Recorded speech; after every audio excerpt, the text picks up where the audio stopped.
சீராக்கின் ஞானம் அதிகாரம் 36. இஸ்ரவேலுக்காக மன்றாட்டு. எல்லாவற்றிற்கும் கடவுளாகிய ஆண்டவரே, எங்கள் மீது இரக்கமாயிரும், எங்களை கண்ணோக்கும். உம்மை பற்றிய அச்சம் எல்லா நாடுகள் மீதும் நிலவ செய்யும். அயல் நாடுகளுக்கு எதிராக உம் கையை உயர்த்தும். அவர்கள் உம் வலிமையை காணட்டும். அவர்கள் முன்னிலையில் எங்கள் வழியாக உமது தூய்மையை காட்டியது போல் எங்கள் முன்னிலையில் அவர்கள் வழியாக உமது மாட்சியை காட்டும். ஆண்டவரே, உம்மை தவிர வேறு கடவுள் இல்லை என நாங்கள் அறிந்துள்ளது போல் அவர்களும் உம்மை அறிந்து கொள்ளட்டும். புதிய அடையாளங்களை வழங்கும், வியத்தகு செயல்களை நிகழ்த்தும். உம் கையினை வல கையினை மாட்சிமைப்படுத்தும். சினத்தை தூண்டி சீற்றத்தை பொழியும். எதிரியை ஒழித்து பகைவரை பாழாக்கும். காலத்தை விரைவுபடுத்தி ஆணையை நினைவு கூறும். அவர்கள் உம் அரும்பெரும் செயல்களை எடுத்துரைக்கட்டும். தப்பி பிழைத்தோரை சினம் என்னும் நெருப்பு விழுங்கட்டும்.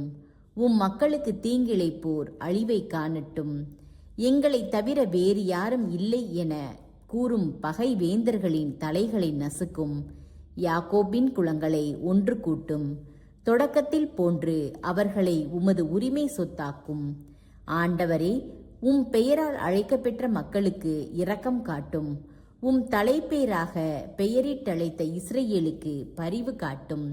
உமது திருவிடம் இருக்கும் நகரின் மீது, நீர் ஓய்வு கொள்ளும் இடமாகிய எருசலேம் மீது கனிவு காட்டும். உமது புகழ்ச்சியால் சீயோனை நிரப்பும். உமது மாட்சியால் உம் மக்களை நிரப்பும். தொடக்கத்தில் நீர் படைத்தவற்றுக்கு சான்று பகரும். உம் பெயரால் உரைக்கப்பட்ட இறை வாக்குகளை நிறைவேற்றும். உமக்காக பொறுமையுடன் காத்திருப்போருக்கு பரிசு அளியும்.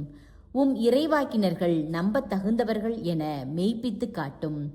ஆண்டவரே, உம் மக்களுக்கு ஆரோன் வழங்கிய ஆசிக்கு ஏற்ப உம்மிடம் மன்றாடுவோரின் வேண்டுதலுக்கு செவிசாயும்.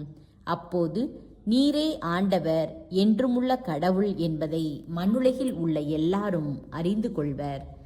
வேறுபாடு கண்டறிதல். வயிறு எல்லா வகை உணவுகளையும் உட்கொள்கிறது. எனினும் ஒரு வகை உணவு மற்றொன்றை விட மேலானது.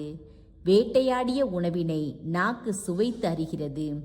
அறிவு கூர்மை கொண்ட உள்ளம் பொய்மையை பிரித்தறிகிறது. மனக்கோட்டம் கொண்டோர் வருத்தத்தை கொடுப்பர். பட்டறிவு கொண்டோர் அவர்களுக்கு எதிரடி கொடுப்பர். மனைவியை தேர்ந்து கொள்ளல். ஒரு பெண் எந்த ஆணையும் கணவனாக ஏற்றுக்கொள்வாள். ஆனால் ஆணுக்கு ஒரு பெண்ணை விட மற்றொருத்தி மேம்பட்டவளாய் தோன்றுவாள். பெண்ணின் அழகு அவளுடைய கணவனை மகிழ்விக்கும். அவன் வேறு எதையும் அவ்வளவு விரும்புவதில்லை. அவளது பேச்சில் இரக்கமும் கனிவும் இருக்குமானால் அவளுடைய கணவன் மற்ற மனிதர்களை விட நற்பேறு உடையவன். மனைவியை அடைகிறவன் உடைமையை பெறுகிறான். தனக்கு ஏற்ற துணையையும் ஆதரவு தரும் தூணையும் அடைகிறான். வேலி இல்லையேல் உடைமை கொள்ளையடிக்கப்படும். மனைவி இல்லையேல் மனிதன் பெருமூச்சு விட்டு அலைவான். நகர் விட்டு நகருக்கு தப்பியோடும் திறமையான திருடனை யாரே நம்புவர்? அவ்வாறே தங்குவதற்கு இடம் இல்லாமல் இரவு வந்ததும் கண்ட இடத்திலும் தங்கும் மனிதனை எவர் நம்புவர்?